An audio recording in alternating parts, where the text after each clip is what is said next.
Management system, hospital से जो waste निकला उसको कैसे रीयूज किया जा सके। तो सबसे पहले गार्बेज की बात कर लेते हैं कि कौन कौन से गार्बेज को हम लोग रीयूज कर सकते हैं। Cotton, different types of plastic. Generally plastics are of two types, thermosetting plastics and thermoplastics. Thermoplastics वो प्लास्टिक होती हैं जिनको मेल्ट करके दोबारा रीशेप कर लिया जाता है, और थर्मोसेटिंग वो प्लास्टिक होती हैं जो हाउस होल्ड वर्क के लिए रखी जाती हैं और जिनको मेल्ट करके रीशेप नहीं किया जा सकता। ऐसे तो नहीं हो सकता इंडिया ग्रो। महर्षि अरविंद ने कहा था कि औरों के लिए ये भारत एक खेत का टुकड़ा या खेत खलिहान या जंगल है, लेकिन मेरे लिए ये भारत माँ है। तो अगर हम सब ये रियलाइज करें कि ये भारत माँ है, इसको स्वच्छ कैसे बनाया जाए, तो ये इंडिया ग्रो होगा, ऑफ कोर्स ग्रो होगा। सॉल्यूशन है वो ये है कि हमें लोगों को जागरूक करना होगा, अवेयरनेस, उनके अंदर अवेयरनेस जगानी होगी। लाइक रिसाइकलिंग फैक्ट्री में जहाँ पे ये सारे वेस्ट रिसाइकल होंगे और रिसाइकल जो सामान होगा हमारा वो मैन्युफैक्चरिंग फैक्ट्री में पहुँचेगा, जब बन जाएगा फिर से ये हॉस्पिटल में पहुँचेगा। यही हम लोगों ने teachers and we have also given some solutions to them. We have created a general awareness by giving an ad, because when a person you can aware from the source of awareness information like internet, daily posters and like that. Many various sources are represented on this chart, like internet, rallies, posters, sports. You can aware people through these sources about obesity and बहुत थकान होती है, मैं games खेलने जाती हूँ, मैं थक जाती हूँ, फिर मैं क्लास में चली जाती हूँ, फिर मैं साइकिल चलाने लगती हूँ तो फिर भी मैं थक जाती हूँ, मेरे पैर दुखने लगते हैं। चुप, तुम बहुत ज्यादा सोचने लगी हो, चलो चुपचाप। डॉक्टर जी, इसकी ग्रोथ नहीं बढ़ रही है। हाँ, और वो थकान। चुप, वेट, रुकिए, अब इसको बोलने दीजिए, बोलो।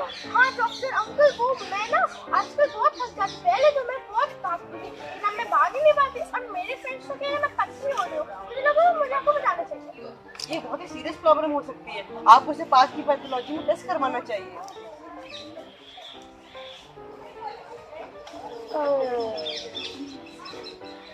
तुम्हें तो डायबिटीज हो गई है।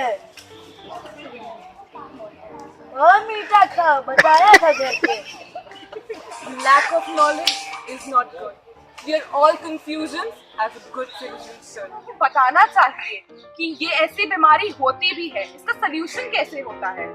हमें इस चीज के लिए या तो हमारे द्वारा प्रदर्शित किए गए नाटक के द्वारा लोगों को अवेयर करना चाहिए, या तो एक छोटी सी मूवी बना के या प्रेजेंटेशन बना के उन्हें दिखानी चाहिए, या फिर हम अगर अपने रिलेटिव्स को भी इस बारे में बताएं तो हमारे रिलेटिव्स उन्हें अपने रिलेटिव्स के थ्रू जाएंगे और ऐसे ही एक पूरी चेन फॉर्म होगी, जिसकी वजह से आगे को इस बारे में पता चलेगा और कोई भी बच्चा इस बीमारी से नहीं मर पाएगा, उनके पास इंसुलिन लेने के लिए फंड भी इकट्ठा होगा। People or people with low eyesight, they do not know these expiry dates, name of the manufacturers. We can use a simple way for serious very high side effects. Speakers can be placed.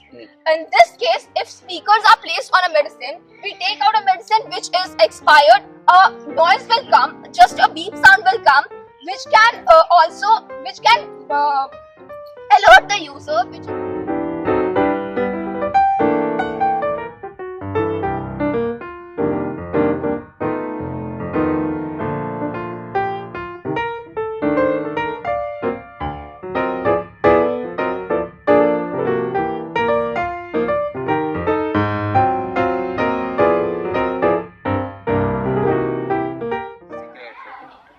लेकिन जब हमने इसके कारण के बारे में सोचा तो आज हम 21वीं सदी में हैं, लेकिन फिर भी हम सोचते हैं कि कोई ऐसा रोग हमारे देश में है कि हम 1 लाख में से हमारे देश के 50,000 बच्चे मर रहे हैं। तो कारण क्या है? कारण पे हमने देखा तो सबसे बड़ा कारण था हमारे ग्रामीण इलाकों में कीमत की बात। गरीब है, उसको आप बताइए कि आपके बच्चे को ये हुआ है, आप जांच करा लीजिए, तो पहली बात वो जांच कराने नहीं जाएगा। जानता है अगर जांच कराने जाएंगे तो डॉक्टर साहब एक पर्ची थमा देंगे। जागरूक नहीं है लोग। अभी जैसे हम ही लोग को नहीं मालूम था कि ये टाइप 1 डायबिटीज़ क्या है। तो जब एक तरह से ये हम लोग इतने सब लोगों के बीच में रहते हैं फिर भी हमको नहीं मालूम है, तो एक तरह से अपने आप में ग्लानि हुई। और फिर सोचा कि जब हमको नहीं मालूम है तो समाज में एक नहीं, हजारों नहीं, लाखों करोड़ों लोग ऐसे होंगे जिनको मालूम नहीं होगा। और यही एक सबसे बड़ा कारण है इसके फैलने का। निवारण करना है, उपचार करना है तो क्या करेंगे? तो सबसे पहले हमारे दिमाग में आया कि अगर हमें इसका निवारण करना है तो समस्या तो एक ही है, लेकिन दो भागों में बटी। एक ग्रामीण इलाकों में क्या समस्या है, नागरिक जानता नहीं कि हमें क्या करना है।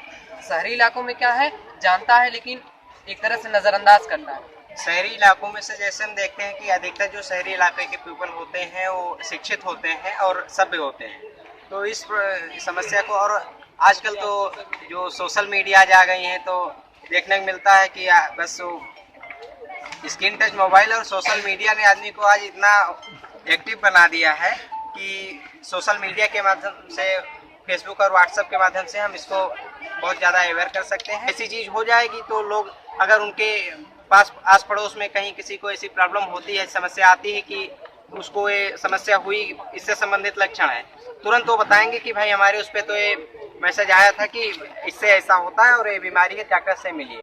टाइफाइड डायबिटीज को स्कूल में एज ए सिलेबस पढ़ाया जाए, पाठ्यक्रम में उनके शामिल किया जाए तो ये बहुत ज़्यादा प्रभाव डाल सकता है और मतलब इससे लोग ज़्यादा से ज़्यादा मात्रा में जान सकते हैं। जैसे कि अगर एक कोई उद्योगपति है तो ऐसा तो है नहीं कि उद्योगपति का बच्चा बीमार नहीं होगा, उसका बच्चा भी उस रोग का शिकार हो सकता है। अगर कानपुर शहर में 100 बच्चे बीमार हैं और 5 उद्योगपति भी हैं, अगर 5 उद्योगपति बाकी जो 20-19 बच्चे हैं तो ये इलाज का खर्च बढ़ गया, क्योंकि ज़्यादा होता नहीं, महीने 400-500 रुपये होते हैं। तो किसी अरबपति के लिए 400-500 रुपये बहुत अधिक नहीं है। अगर एक अरबपति जो है 19 का खर्च वहन करे तो एक तरह से देखा जाए तो गरीबों को भी सहायता मिलेगी, लेकिन वो कब वहन करेगा, जब उसका भी कुछ फायदा होगा। तो सरकार को चाहिए ऐसे लोगों को प्रोत्साहन दे, और एक तरह से उद्योगपति के लिए आप उसको पैसा देकर संतुष्ट नहीं कर सकते, पैसा उसके पास खुद है। अगर किसी उद्योगपति ने सहायता की और अगले दिन अगर अखबार में पूरे देश जिले वालों ने पढ़ा, तब उद्योगपति खुश होगा, हाँ हमने सहायता की, अखबार में एक तरह से उसको गर्व का अनुभव होगा, हाँ हमें ऐसा करना चाहिए।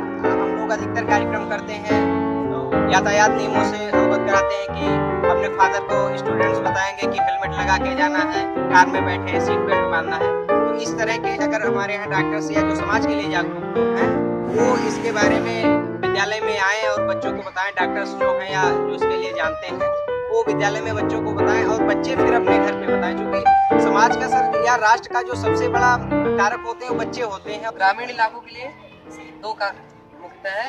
पहला कि उनको ग्रामीण इलाके के लोग वैसे ही एक तरह से मनोरंजन का साधन कम होता है, तो अगर उनको हमें सचेत करना है तो सबसे पहले रैलियां निकाली जाए, चित्र के माध्यम से समझाने की कोशिश की है। तो इसमें जो है एक लड़का है वो बीमार पड़ जाता है, फिर उसके बाद पूछते उसको क्या हुआ, लड़का बताता है मुझे भूख अधिक लग रही है, प्यास अधिक लग रही है, ज़्यादा यूरिनेशन हो रहा है।